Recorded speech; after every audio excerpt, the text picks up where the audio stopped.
Finding love isn't easy, but have you ever stopped to think that maybe you're going about it all wrong? Who says you have to fall in love with an actual person? Love is hard, and weddings get complicated. Fulfillment takes all forms, and while your eventual marriage to your favorite object may not be considered legal in most states, love is love.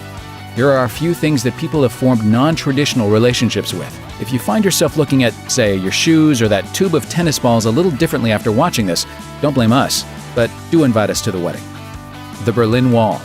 From an early age, Aya Rita Berliner Mauer knew she was into things, not people, and never felt the need to hide her orientation. In the 70s, Berliner Mauer wanted to teach others about her feelings and helped coin the term objectum sexuality, or simply OS. In 1979, she made her love official when she married the Berlin Wall, an object she'd loved since she was a child, and changing her last name to literally Berlin Wall. It's easy to make fun of someone like Berliner Mauer for their odd proclivities. However, she and other OS individuals have insisted that it's not just a fetish, but rather a complete orientation. Why the Berlin Wall? She explained, "I find long, slim things with horizontal lines very sexy. The Great Wall of China is attractive, but he's too thick. My husband is sexier." Unfortunately, the marriage ended in tragedy. In 1989, the Berlin Wall was demolished. The widowed Berliner Mauer was horrified, but in her deceased husband's place, she kept multiple models of her wall at home. Fortunately for her, she was able to move on. At the time of her death in 2015, she was kind of seeing a nearby garden fence. That's not a joke. A large rock. Tracy Emin is something of a high-concept performance artist. You may recognize her from her controversial installation called My Bed, which recently sold for millions of dollars, and was pretty much just her bed after she soiled it for 3 days during a mental breakdown. Art, right? I don't know much about art, but I know what I like. Recently, for the love of art, Emin married an impressive stone in her garden. For Emin, the groom rock represents permanence in an unreliable world. Emin described her feelings about the marriage, saying, "It just means that at the moment I am not alone. Somewhere on a hill facing the sea, there's a very beautiful ancient stone, and it's not going anywhere. It will be there, waiting for me."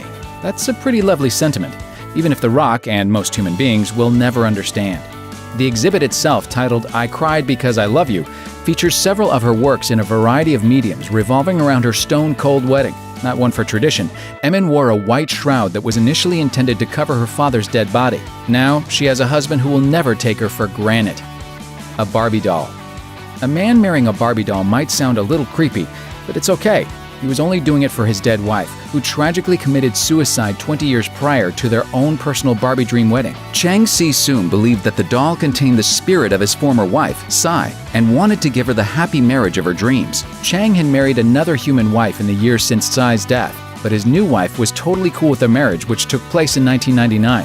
The wedding reportedly looked like a traditional Buddhist ceremony, with a plastic bride adorned with gold jewelry. Chang was relieved to have finally found spiritual peace, saying, "Now I will marry her spirit and take her home. We will be finally together and able to live in peace," providing that Ken isn't the jealous type, and we all know that he is. I can't take it here, Ken. I want to go to the butterfly room with you. Yeah, well, you should have thought of that yesterday. A pizza. In 2015, the Mirror reported that an unnamed Russian man decided human love was just too much trouble. Rather than finding another annoying, needy human, full of emotions and thoughts and not nearly enough pepperoni, he decided to straight up marry a pizza. The happy groom made no secret about his motivation, saying, "Love between two humans is a complicated, wild thing. Pizza would not reject you or betray you, and speaking quite frankly and sincerely, I love it." The marriage was not officially recognized for obvious reasons, the least of which being the fact that the ordeal sounds like a rejected Too Hot for TV Ninja Turtles plot. Multiple inflatable animals.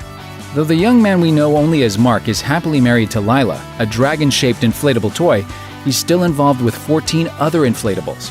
Featured on TLC's My Strange Addiction, Mark deeply loves the toys and keeps his relationships completely non-sexual. If I could marry Lila, I would, because I am that much in love with her. Mark realizes that his relationship to the inflatables might not be completely healthy. By admitting that his obsession with blow-up toys was a coping mechanism left over from his traumatic childhood, Mark has been able to wean himself off his dependency on inflatable objects, even if that only means spending a couple days away from them every week. And what relationship can't benefit from spending a little bit of time apart?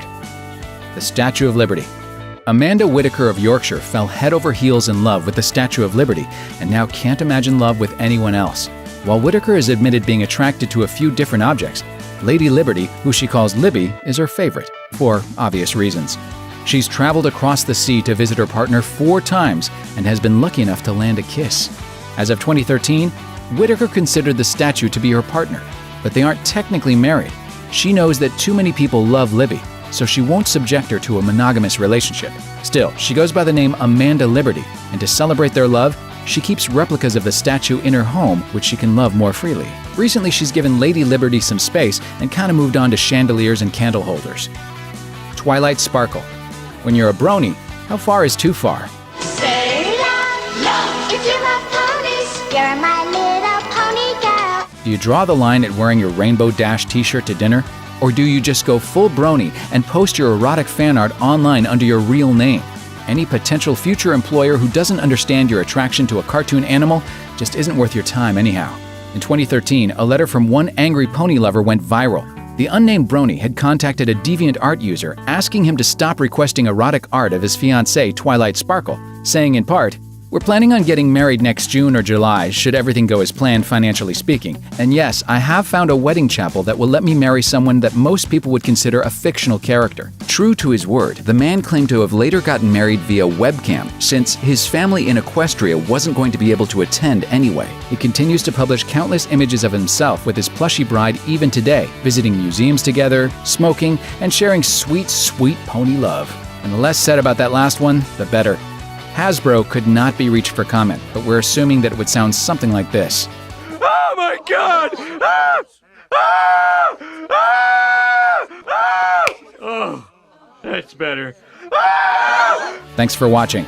Click the grunge icon to subscribe to our YouTube channel. Plus check out all this cool stuff we know you'll love too.